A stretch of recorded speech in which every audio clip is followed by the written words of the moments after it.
Venezuela nationalizes $47 billion in American oil assets, seizes refineries, expels workers, arrests executives. ExxonMobil's CEO makes one phone call to Washington. 72 hours later, American warships blockade every Venezuelan port. This isn't about democracy. This is about oil, and oil means war. January 28, 2025. President Maduro signs Executive Order 447, emergency nationalization of all foreign petroleum operations. Effective immediately. 140 years of foreign investment erased with one signature. ExxonMobil loses the Orinoco Belt operations. $23 billion investment gone. Chevron's Lake Maracaibo facilities seized. $12 billion vanished. ConocoPhillips refineries taken. $8 billion confiscated. Halliburton service contracts terminated. $4 billion in equipment stranded. Total American losses exceed $47 billion. The largest single nationalization since Iran, 1979. Maduro's calculation seems logical. Venezuela holds 303 billion barrels of proven oil reserves, largest in the world, more than Saudi Arabia, more than Russia, more than Iraq. This oil sits under Venezuelan soil.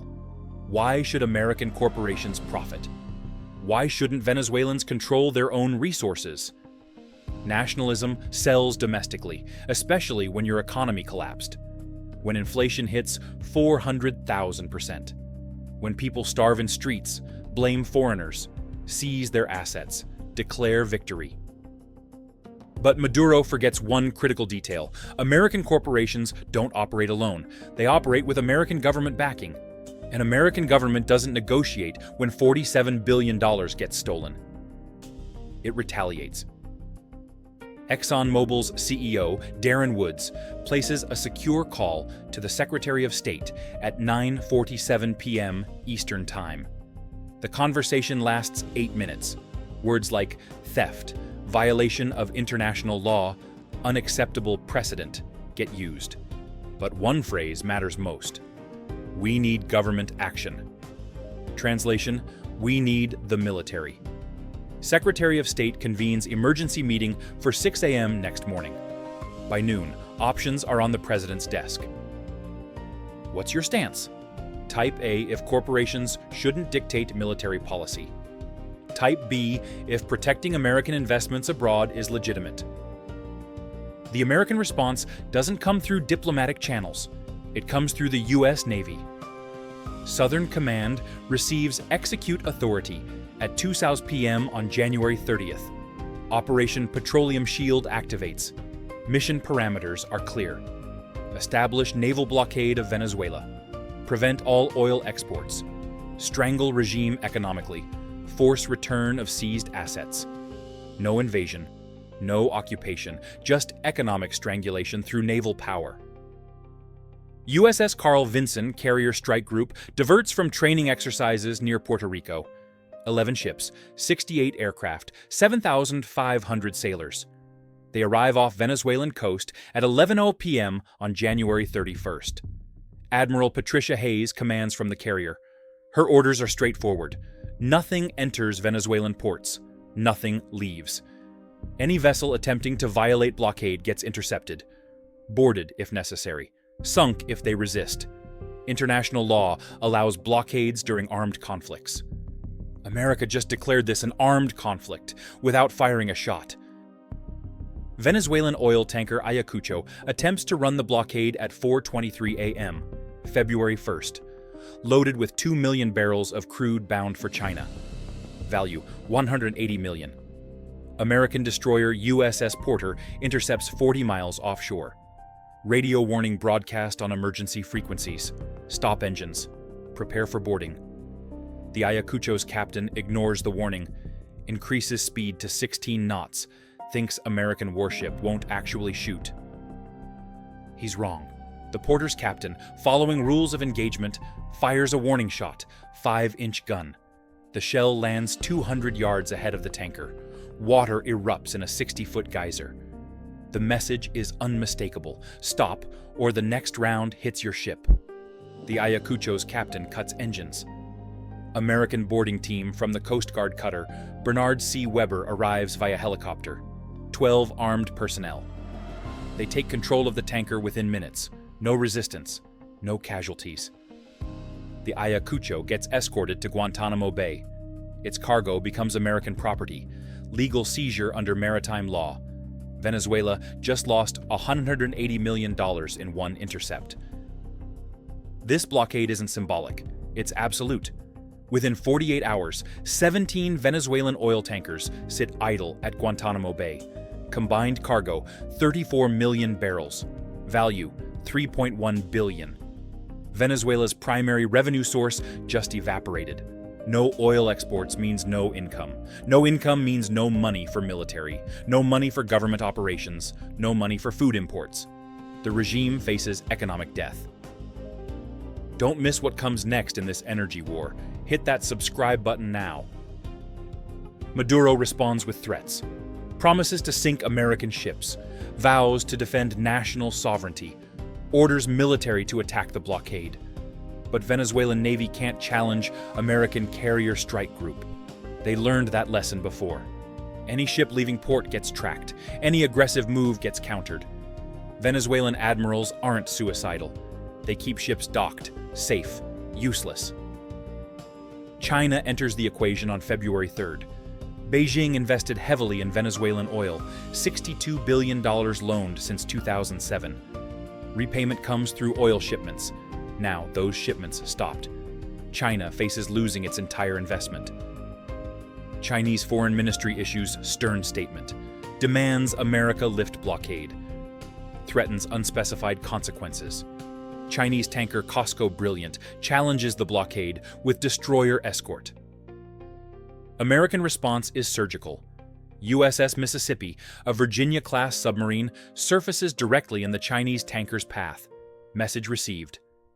The Chinese understand submarine warfare implications. One torpedo can sink their tanker. One explosion ends Chinese defiance. The COSCO Brilliant stops engines. The Chinese destroyer maintains position but doesn't advance. Beijing's bluff gets called. They won't fight America over Venezuelan oil. Not when the cost is a naval confrontation they can't win. Russian involvement proves more sophisticated. They don't send warships, they send mercenaries. Wagner Group operators arrive in Venezuela disguised as technical advisors. 340 contractors. Former Spetsnaz. Experienced combat veterans. Their mission: protect Venezuelan oil facilities from American special operations. Create complications, raise the cost of American action. Russia provides plausible deniability. These aren't Russian soldiers. They're private contractors. If they die, Russia shrugs. If they succeed, Russia benefits. American intelligence tracks Wagner deployment. CIA assets in Colombia report Russian transport aircraft landing in Caracas. Satellite imagery shows convoy movement to oil facilities. NSA intercepts encrypted communications. Every Wagner position gets mapped, cataloged, targeted. If shooting starts, these mercenaries die first. This kind of detailed analysis takes serious research. Subscribe to support this content. February 5th brings the first American ground operation. Navy SEALs infiltrate the Orinoco Belt oil fields at 2:30 a.m. Objective: sabotage Venezuelan production without casualties. 4-man teams, 48 operators total. They place thermite charges on pumping equipment, cut electrical cables, contaminate fuel supplies with chemicals. Operations last 6 hours. Extraction via helicopter at dawn. Zero contact with enemy forces. Mission success rate, 100%. Venezuelan oil production drops 40% overnight. Remaining facilities operate at minimal capacity. Technical expertise fled with the American workers who got expelled. Venezuelan engineers can't maintain complex operations. Equipment breaks down, processes fail, the industry collapses from within. Nationalization meant nothing when you can't actually pump the oil. Wagner mercenaries prove ineffective. They guard empty facilities, watch broken equipment, can't defend against invisible enemies. SEALs strike in darkness. gone before dawn. Wagner loses credibility. Russian investment in Venezuelan protection yields no return. By February 10th, half the mercenaries request extraction. Russia quietly pulls them out. Another failure for Moscow's proxy strategy. Colombian government sees opportunity. Historic oil rival. Potential to capture Venezuelan market share. Colombia increases production 15%. Offers discounts to Chinese buyers. Presents itself as stable alternative to chaotic Venezuela. Venezuelan oil crisis becomes Colombian windfall. Regional competitors capitalize on Maduro's mistakes. What would you do as Venezuelan oil minister facing this crisis? Comment your strategy below. International oil markets respond predictably. Venezuelan production offline. Global supply tightens. Prices spike. Brent crude hits $128 per barrel. West Texas Intermediate reaches $120. American shale producers increase output. Saudi Arabia opens taps. UAE boosts production. Market adjusts. But adjustment takes months. Meanwhile, prices stay elevated. American consumers pay more at the pump. Political pressure builds on the president. American oil companies propose solution. Let us return to Venezuela. We restore production. Markets stabilize. Everyone wins, except Maduro. He must agree to reverse nationalization, return seized assets, compensate companies for losses, accept international arbitration on future disputes. These terms are non-negotiable. Take them or watch your country starve. Maduro's inner circle fractures. Military generals see budget collapse. Can't pay troops. Can't maintain equipment. Can't project power. Loyalty requires money. Money requires oil. Oil requires American companies. The equation is brutal and simple. Cabinet ministers defect, taking families to Colombia, to Brazil, to Panama, seeking asylum, bringing classified documents, intelligence goldmine for American planners. By February 18th, Venezuela's government controls only Caracas and immediate surroundings. Regional governors declare autonomy, negotiate directly with American companies, offer production-sharing agreements, promise security, compete for investment. Venezuela fractures into informal zones, each trying to survive independently. Central authority dissolves. If you followed this entire analysis, you're serious about understanding modern conflicts. Like and subscribe. American special operations expand methodically.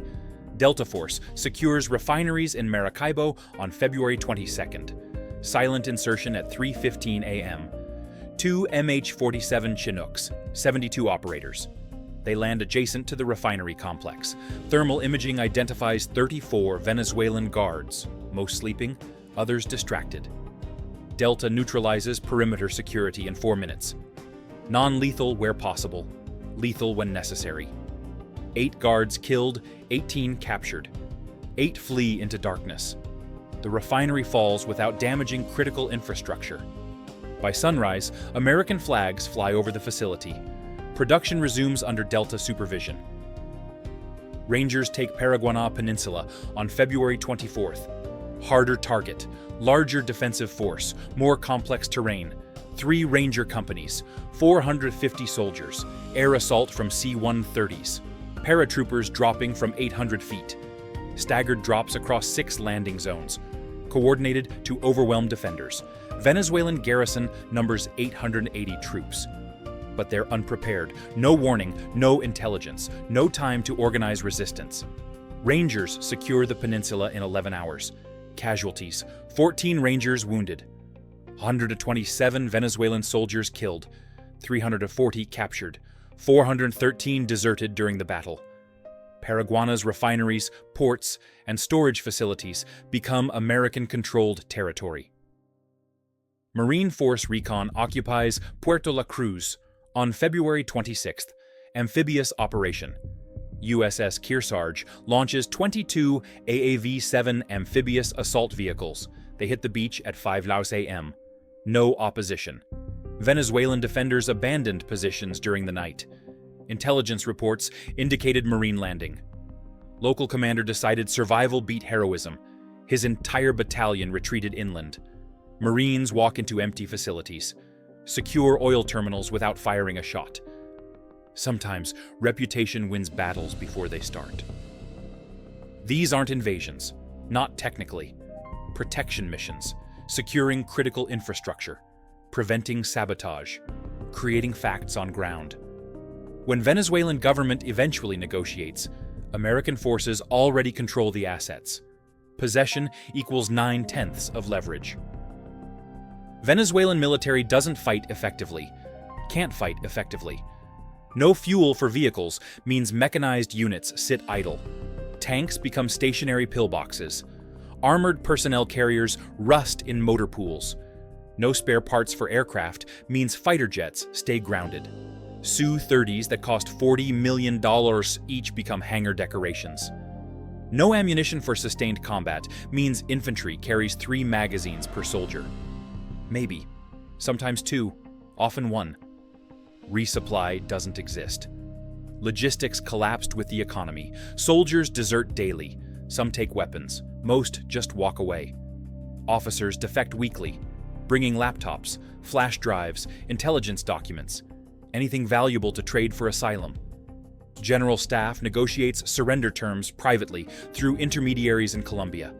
They want immunity from prosecution, want positions in transitional government, want money transferred to foreign accounts, want guarantees for families. Everything is negotiable when you've already lost, when your troops haven't eaten properly in weeks, when ammunition stockpiles are depleted, when morale evaporated, when defeat is mathematical certainty.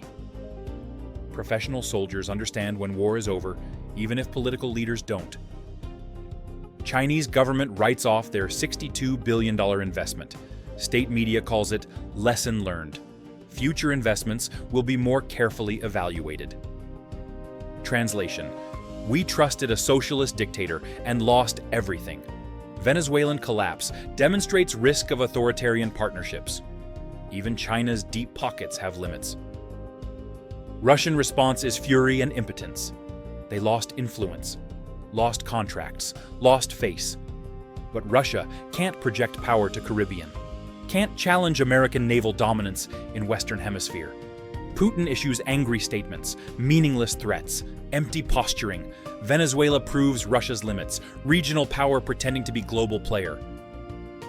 European Union watches nervously. Energy security depends on stable oil markets. Venezuelan crisis causes price spikes, hits European economies hard. But Europe can't oppose American actions. NATO obligations, alliance politics, historical ties. Europe complains privately, supports publicly. Hypocrisy is diplomatic necessity. Your engagement shapes future content. Drop a comment and share this analysis.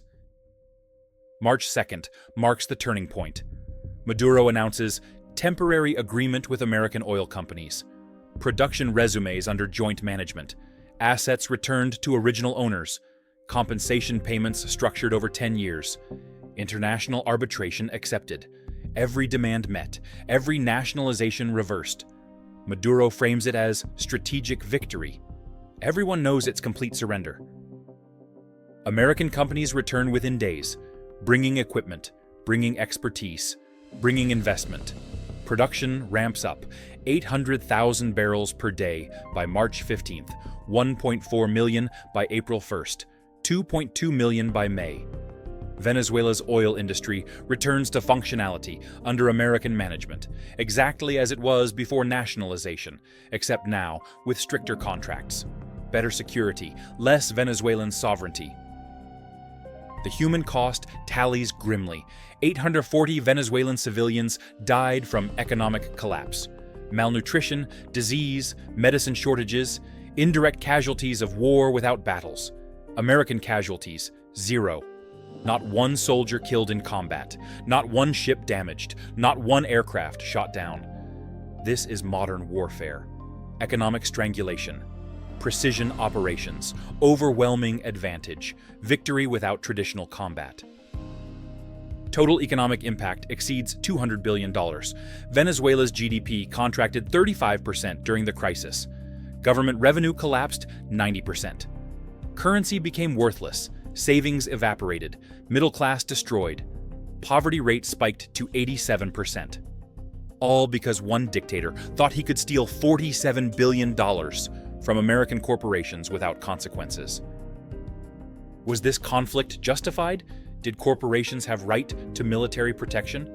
Or did America abuse power to serve private interests? Leave your honest thoughts below. American strategy proves doctrine. Economic warfare works. Naval blockade remains effective 250 years after its invention. Special operations achieve strategic goals without conventional combat. Most importantly, protecting American corporate interests abroad requires military backing. This message resonates globally. Any nation considering nationalization now understands the cost. Venezuelan oil industry never fully recovers. Production reaches 2.8 million barrels per day by late 2025, below pre-crisis levels.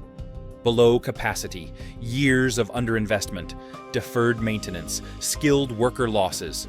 You can't reverse decades of mismanagement in months. Venezuela becomes cautionary tale. Resource nationalism sounds appealing. Reality is bankruptcy and foreign occupation. Regional implications reshape South America. Colombia emerges as energy power. Brazil increases involvement in Caribbean security.